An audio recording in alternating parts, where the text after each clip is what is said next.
नमस्कार. आज 26 मार्च 2026.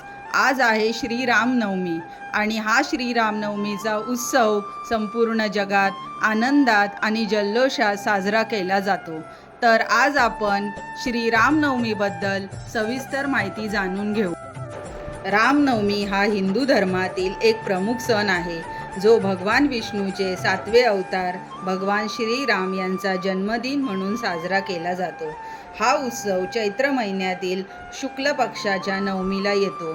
या दिवशी रामभक्त उपवास करतात, रामायणाचे पठण करतात आणि मंदिरात जाऊन पूजा अर्चा करतात, ज्यामुळे जीवनात सुख आणि शांती मिळते.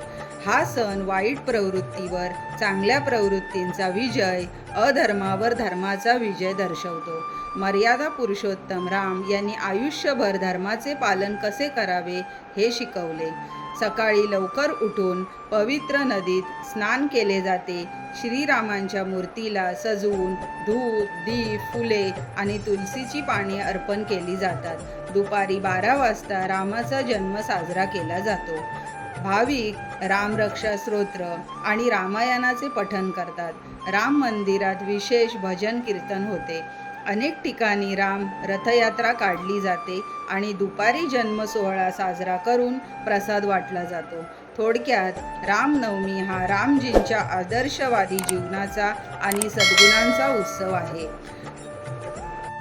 हिंदू धर्मग्रंथानुसार त्रेतायुगातील रावणाचे अत्याचार संपवण्यासाठी आणि धर्माची पुनर्स्थापना करण्यासाठी भगवान विष्णूने मृत्यूच्या जगात श्रीराम म्हणून अवतार घेतला.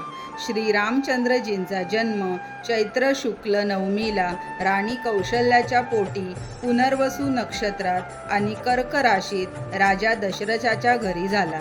रामायणानुसार अयोध्येचा राजा दशरथ याला 3 बायका होत्या, परंतु फार काळ राजा दशरथाला संततीचे सुख कोणी देऊ शकले नाही. त्यामुळे राजा दशरथ खूप अस्वस्थ असायचे. पुत्रप्राप्तीसाठी राजा दशरथ यांना वशिष्ठ ऋषींनी पुत्र कामेष्टी यज्ञ करण्याची कल्पना दिली होती. यानंतर राजा दशरथाने आपल्या जमाई महर्षी ऋषी शृंगासोबत यज्ञ केला.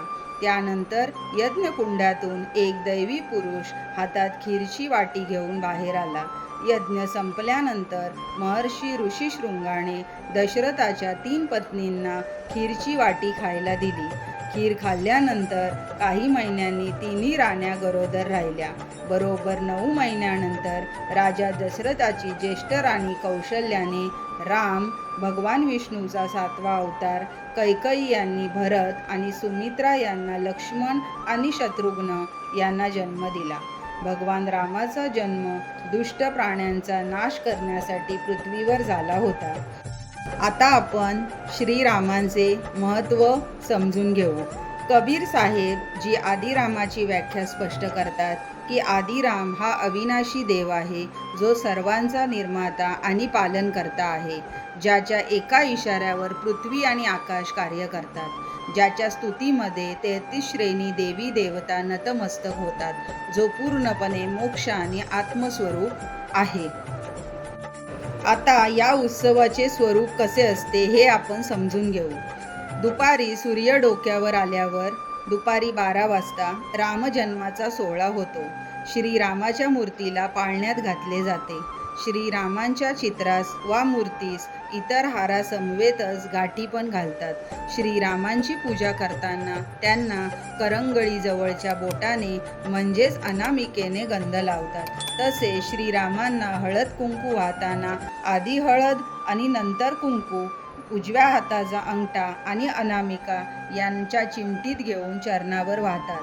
श्रीरामांना केवडा, चंपा, चमेली, अनजाई ही फुले वाहतात. त्यानंतर आरती करून प्रसाद वाटतात. रामजन्माच्या दिवशी साजरा केल्या जाणाऱ्या उत्सवात रामजन्माचा पाळणा अवश्य म्हटला जातो.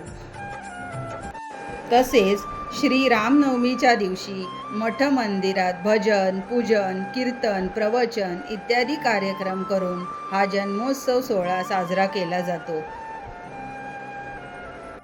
काही ठिकाणी तर गुढीपाडवा ते रामनवमी ह्या काळात रामायण ग्रंथाचे वाचन, रामकथेचे निवेदन, गीत रामायणाचे गायन वगैरे कार्यक्रमही केले जातात.